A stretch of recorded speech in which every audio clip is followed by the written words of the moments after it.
manga and anime, Shibuya Shinjuku, Ninja, and like the Godzilla probably pop into your head. But in reality, there are a lot of underlying cultural experiences, unspoken social norms, and different things that you might not know about. I'm Venice, your host, and here at Flip Japan, we'll have all kinds of interviews, conversations, insights, and tips on all things Japan. Join us in exploring the ins and outs of Japan and discover hidden gems all over this country.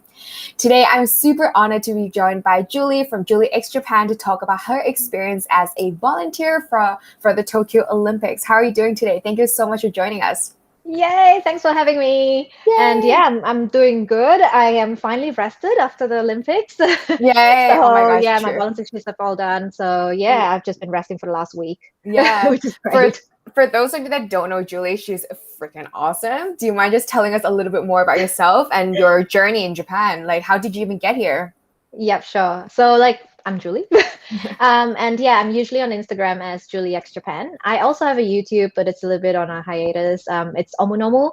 And yeah, I was born in Indonesia. I grew up in Australia, and I've been in Japan for the last 3.5 years. Yeah, 3.5 years, I think. I currently live in Kawagoe, which is a small town sort of off Tokyo. It's in a prefecture called Saitama, and it's a very popular day trip destination for Tokyoites, I guess. It's famous for eels and sweet potatoes, and I mean, of course, all the cool stuff as well, like the old style warehouses. But I usually talk mostly about food. So yep.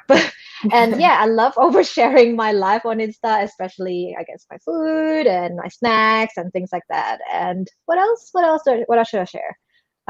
Yes, Japan. So I first visited Japan in 2012. It was for my honeymoon, actually. So that's been a while. Ah, cool. Exactly. And I've always loved big cities, I guess. So for us, it was either going to Tokyo or New York first. And it was in my bucket list, I guess. And then we visited Tokyo. And the next year we came back to Tokyo. And then we wanted to check more of Japan. I still haven't been to New York until now. You just stopped in Japan. Exactly. We just stopped in Japan. We loved it so much that we decided, you know what? We're going to spend all our annual holidays on Japan rather than somewhere else because we want to see more of it. So yeah, many years later, we decided, you know what? Let's try and move here instead. Yeah. So we did. Yeah. That's amazing. And yeah. I'm sure you've loved it. I've been following you for a while on Instagram and you've been posting so many amazing content and a lot of sweet food. And you know that I don't like sweet as much, but I still enjoy looking at them. I know, it's crazy because I think coming to Tokyo and people ask me what's your favorite Japanese food? And for me, it was strawberry shortcakes. I know it's not exactly Japan, but it is because in Japan during winter you'd get all these amazing strawberry products, and strawberry shortcakes are really, really good here. So I know that if you haven't visited Japan before, it might not sound very Japanese, but that's my favorite Japanese food. Yeah, I love it too. It is good. It's like one of the only sweets I eat, I think. Really? Yeah, now you know. Yes, exactly. Because Starbucks was too sweet for you, the Frappuccino. Yes, we had a special Kawagoe. Oh no, Saitama special Starbucks. Yes. Yeah, and it was too sweet for me. Yeah. But yeah, let's talk a little bit more about your experience volunteering, because I purposely haven't talked to you much about it because I want to hear all about it through this interview. So what made you decide to volunteer for the Tokyo Olympics? Yeah, so I guess I've always loved watching sports, and Olympics is one of the biggest things every 4 years, right? So I've always enjoyed that. I don't know, do you like watching sports? Not that much. Not that much? I watch a little bit, but I can't stay for too long. Yeah, because I actually don't play any sports, but I just loved watching them ever since I was a kid. I remember, I can't remember what year it was, but when Indonesia first won their gold medals, it was the first year when badminton was actually introduced into the Olympics. Wow. So it was a huge deal for us. We won 2 gold medals that year itself. So that was special. So I guess when I realized I was going to be here for Tokyo 2020, I was like, my favorite city in the world, plus the Olympics. I was like, yes, I had to apply. So yeah, I guess I've always enjoyed volunteering as well. And when I was in Melbourne, I did a lot of volunteering for, I guess, my local church, as well as volunteering for the Australian Open ones. So that was kind of cool. I did a lot of photo editing stuff for like their websites and stuff like that during the tennis, and it was so rewarding. So yep, that's why. That's amazing. Did you apply like during 2020 or 2019, or how did that work? Yeah, it was 2018. Oh wow. Exactly, yeah. It was a while back, because obviously it's meant to happen in 2020, right? So I guess the process started in 2018. It was lengthy, but it was also kind of straightforward, I guess. You applied online, and then you pretty much just waited for them to accept your application. They asked a lot of questions, and I think even things like what sports you played, which I had none. But I kind of wrote, for the, I don't play any sports, but I love watching sports. Yeah, yeah. I was like, I don't know. And yeah, they also asked like what volunteering things I've done, language skills, but I think it was okay because my language skills pretty sad. But yeah, just knowing English. I mean, the Japanese skill was pretty sad. Yeah, but yeah, I guess knowing English, and I also put Indonesian just in case. So that kind of stuff. And then I had to go to an orientation. When was that? I can't remember anymore, but I think it was in maybe early 2019. We went for an orientation, and that was like, it kind of doubled up as an introduction to things, as well as it's not an interview, but it's sort of like a casual talk with a few of the staff. And I guess they're trying to suss out if you're an okay person and I guess which area would suit you and stuff like that. Yeah. So yeah, they finally gave us our role much later. I think it was it was already COVID times when they gave us the venue and the role that would be involved in. Right. Because I remember thinking at that time, please don't cancel it. I got my role, and it was at the tennis, and I got quite excited, and I was like, please don't cancel it. But obviously they postponed it at the end. But yeah. How did you choose tennis, or did you get a say in that? No, so I didn't get a say in that, but obviously I think for me it was pretty easy for them to put me in that role because I've done Australian Open, I think. And in Australian Open, my role was also in the media. So even though this is kind of different, but I guess they just saw that and it's like, oh, Australian Open media. Yep. Okay. Yeah. you're in tennis. Yeah. But Were you happy about that? I was really happy about that. I mean, I was kind of thinking, badminton would be great as well because I could speak Indonesian / maybe Malay, just a little bit of that. So I could speak to a lot of the badminton players if I need to. But that was good because tennis is one of my favorite sports to watch because of Melbourne, I guess. So that was good. But I spoke to a few volunteers, like my team members, and some of them have never watched tennis, are not interested in tennis. Right. Most of us are interested, or a lot of them actually play. But yeah, there were a few that definitely did not know the rules of tennis, for example, and things like that. So that was interesting how they placed people. I don't know how those decisions were made. Yeah. Right. That's really interesting. I didn't know that. And what were your responsibilities? Yeah. So I was a part of press operations, which sounded really kind of scary, but specifically I was a photo team member. So my role is basically, it's not taking photos. That's what everyone was like, oh, are you taking photos? I was like, oh no, there's no way I could take sports photography. That requires professionals. Different gears. Exactly. Yeah. So I was like, yeah, my role is more taking care of the photographers at the tennis. So there's all the professional ones, right?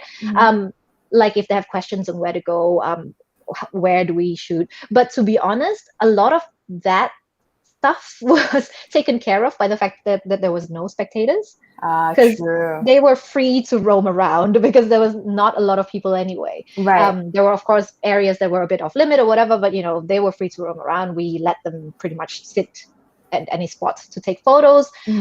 But it was more so telling them off when they try to move too much during play. Because I don't know if you've watched a lot of tennis, but tennis is very different too. Because I also like watching soccer. And that's my other sports that I love watching.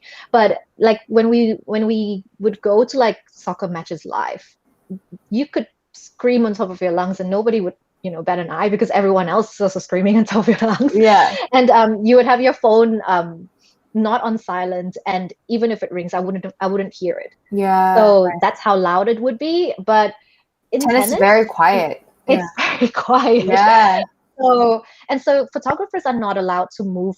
I mean, you're allowed to do this, obviously, Yeah. but you're not allowed to move further than that. Like, you're not allowed to move to a different location and stuff like Right. that during the play. You're Mhm. only allowed to move when the players are sitting down during their breaks. And Mhm. so those are some of the things I guess we had to do as part of our role, just to make sure that, hey, please don't move during the Yeah. stuff. Yeah. Yeah. And I guess we were placed at different parts of the courts, which was pretty cool, because then we got to see like different angles of a game throughout the Right. match.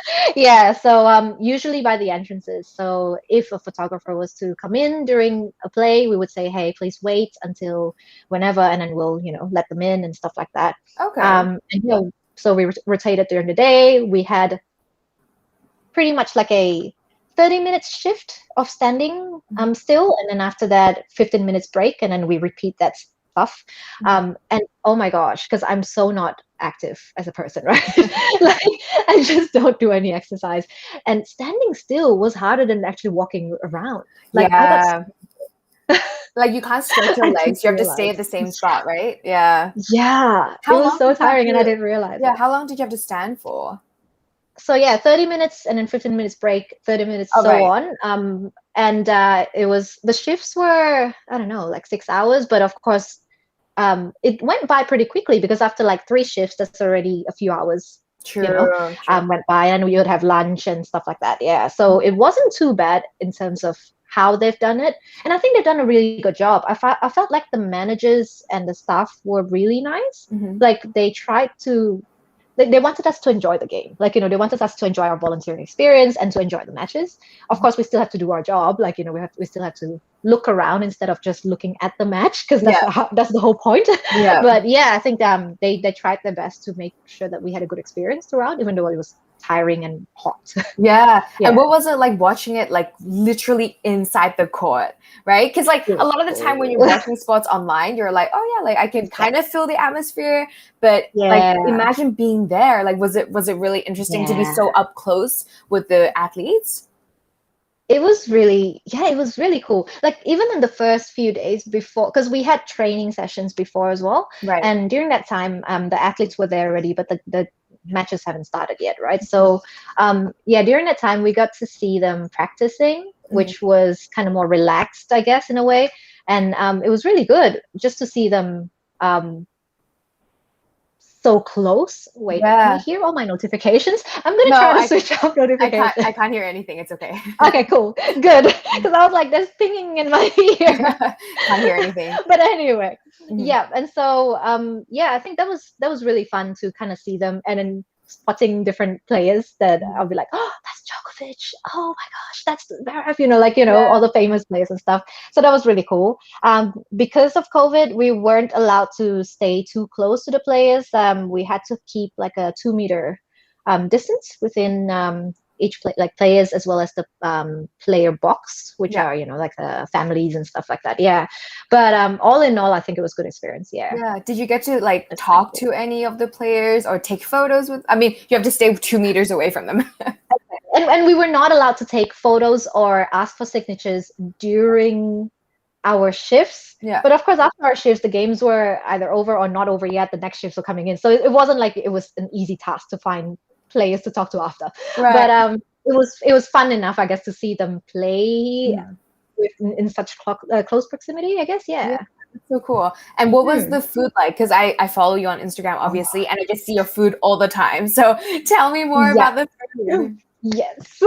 I know. I made sure that I take I would take all the photos every single time before a meal. I was like, you know what? This is gonna be memories. But yeah, so the food was great, but I can only speak from, I guess, my perspectives at Ariake Tennis Forest, because I've heard that cool, because I've heard that every venue had slightly different way of doing meals.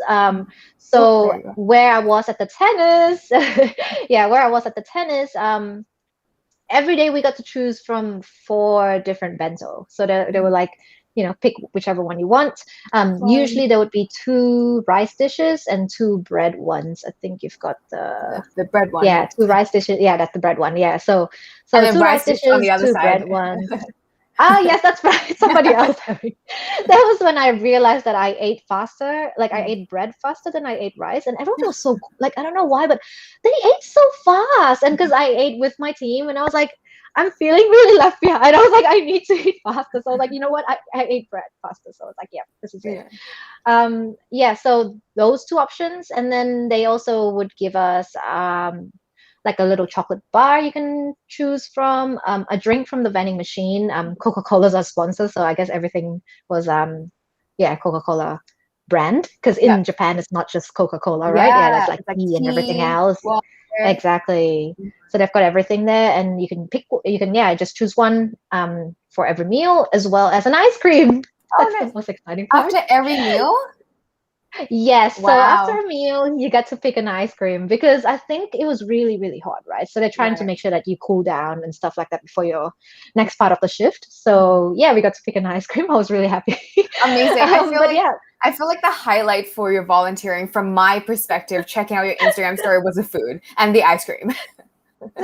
the ice cream and the like the some of the snacks as well, like the chocolate biscuits. I learned to really like some of the things that they gave us, like whatever advertising that was, it worked because now they don't have spectators, but they have me, and I'm sold on some of the things that they gave me Yeah. during the volunteering.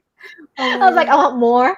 But yeah, so I guess in terms of food, I pretty much I eat most things, so I don't know if there were like specific like dietary requirements, whether you could actually fulfill them or not. Right. I did remember a vegetarian one, so I don't know if every meal would have one, but definitely there was one day Yeah. where I picked a tofu burger patty thing. So Oh, yeah, hopefully there was. I think yeah, but I'm not sure. that's pretty Yeah, cool. And what were some of the yeah. like most memorable highlights when you were volunteering? Give me like Oh, maybe okay. top 3 or something, because I feel like you have so Top many. three. Okay. Oh, okay. So as a sports fan, we've talked a bit about this, I guess. Seeing the players and watching them sort of live. Sometimes, because like a lot of the times we would be on the first level where we kind of make sure we could see everyone clearly, but there were some like areas in the center court where you actually had to be on the field of play. So that's the same field where the players are playing. So that was pretty cool because I felt like, wow, I could actually see where the ball fell. Although I said that, but I still couldn't figure out if something was out or in. But it's so fast, like But yeah, I think that was pretty cool. You get to see things from a very different perspectives. Not having spectators is a pro and a con. I felt like I wished there were people, like I wish there were spectators. That was my wish for the games, I guess, because I felt that the whole vibe would change, right? The players would feel a different atmosphere as well. But the fact that there wasn't, now that there wasn't, so I still enjoyed it anyway because I kind of felt, oh wow, this is so special. I could be here when not a lot of people could, I guess. So that was one highlight. Another one, okay. What else? I mean, yes, as I said, like the snacks and stuff, right? I know I shouldn't talk about the snacks. I've talked about the snacks. But I'm I not gonna mean, keep talking about the it's snacks. part of your brand. You talk about I snacks know, and right? sweets a lot, so I feel like it has to be part of your I highlights. know, I know. So like there was this one. Oh, I wish I took home some, but no. There's Packaging. this one with like it's like a cheese biscuit, and they've got chocolate on top of it. And every time I would take it, and because like after lunch I would be quite full, and I was like, okay, I'm gonna take it for a bit later, but it's really hot, so the chocolate would always melt. Oh, right. So by the time I ate it, it was like there's meant to be 3 pieces, and it was like all together. I kind of just ate it as one go, Oh my but it was gosh. still really good. Exactly. So that was like I was happy to find that. I'm gonna find it in supermarkets and stuff now, and yeah, I guess so that was good. The meals, I felt that there's a microwave as well, so you could have like a warmer meal rather than just like Right. typical Japanese cold Bento, bento, yeah. because sometimes Japanese bento are pretty are served cold and people do eat them cold, but there's microwave, so that's pretty good. So that's the highlight. Yeah. How was Yeah. the heat though? Because I feel like it was very hot when you were volunteering, right?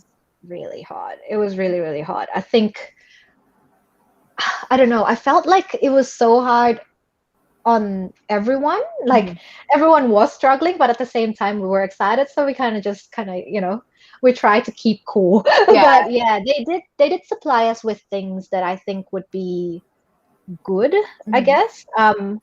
So it wasn't as bad. It wasn't as bad as I thought. What I meant was that I thought I was gonna have an episode of like, oh, my head, and like, oh, I can't deal with this anymore because I don't go out very often, usually during summer in Japan. So that was an experience. Yeah, for but sure. but yeah, we survived. This helped surprisingly to keep Your us from hat. the head from the sun. I Yeah, guess so. yeah, That for sure. kind of helped. So it wasn't as bad, but definitely not a highlight. Yeah, The for heat was sure. not a highlight. What were some but yeah, I things guess, what were some things that you learned though through the experience? Because I feel yeah. like it was a very intense 3 weeks, right? Yes. 3 weeks experience. So Yes. what did you Well, I learn mean, anything new? it was actually just like the volunteering process itself was actually just a week and a half. It wasn't Okay. even that long. Yeah, because the matches, like the tennis matches, they were all just within a week, and then plus we had a few days before then and stuff like that. Yeah. So I guess we'll talk about what I've learned. I don't know if this is something I've learned, but since we've talked about the heat and stuff like that, I guess I picked up new habits from volunteering, like how to keep cool in Japan summer kind of thing. Yeah. It's very important because it's It very hot and is. humid in It's Japan. amazing. Exactly. It is horrible. Like you would look at the temperature and thought, oh, that's all right. But it's not. Like the temperature does not show how badly hot and humid it is, I guess. Yeah.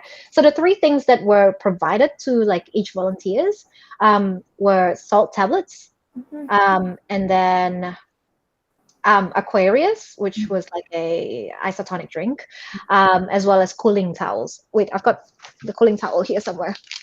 Show us. Oh, that's actually very cute. Yeah, it is very cute, and it's just a huge kind of cooling towel thing that also helped me when I had my fever during the second vaccination side effects.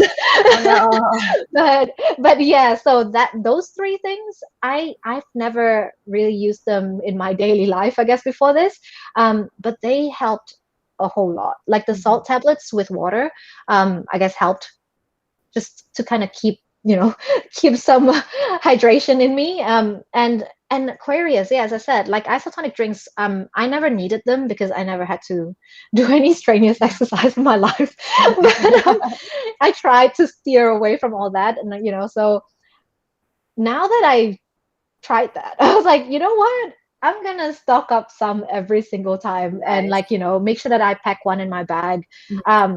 Before I leave the house during summer, because I think that helped a lot just to have a little bit of that throughout the day. That's something I've learned. Just to keep cool. If you get the chance, would you volunteer again, you think? For sure. I think volunteering again for sure. I would like to ideally I would like to have a different scenario of Tokyo 2020, obviously, right? So to have spectators, I think it'll be different with different people asking questions, but different conversations that we could have with people from all over the world. I think that would be more interesting. The fact that it was like visitors were barred and foreign tourists and foreign volunteers weren't allowed in. I felt that it was pretty sad because my Japanese language was not enough. At first, I thought a lot of the things would be spoken in Japanese, but the training and everything ended up being fully Japanese because of the circumstances. It was all Japanese anyway, So even though most of the volunteers could speak some or really good English, because I think a lot of us did, we applied knowing that it was going to be an international event. So I guess most of them could speak English. But I guess in the end, it wasn't like that. So that was one thing that I guess if I could change again, that would be something. Yeah. Right. Okay, interesting. I think this is such a unique opportunity. Obviously, it's not like you can fly. Well, I mean, you could. It could be your job to fly around and chase all the Olympics, but it's like once in a lifetime opportunity. And I'm so glad that you got to experience that. And you were so prepared. You applied when it was 2018. That's crazy. I don't even know. Yeah, exactly. 2018, because I had to look back through my Instagram highlights and stuff like that to actually find those information. And I was like, 2018, are you serious? That was ages ago. Yeah, honestly, like speaking about Instagram, please like let us know your handle, like where people can Right. find you, where people can connect with you, because I feel like you not only share about the Olympics and you've got your highlights for the Olympics, but also a Yeah. lot of sweets, a lot of things about Japan, Japanese life, Japan travel, everything. So for anyone that's interested, like 100% you have to go follow Julie on Instagram. Tell us your handle. Yes, it is Juliexjapan. It's like a Julie collaborated with Japan, that kind of thing. Juliexjapan. Yeah. Yeah, so pretty much connect with me. I love talking with people. I love talking with random people. So just message me if you've got questions about anything, or you can comment on any of my random stories about snacks and things like that and say that you would like to try them too.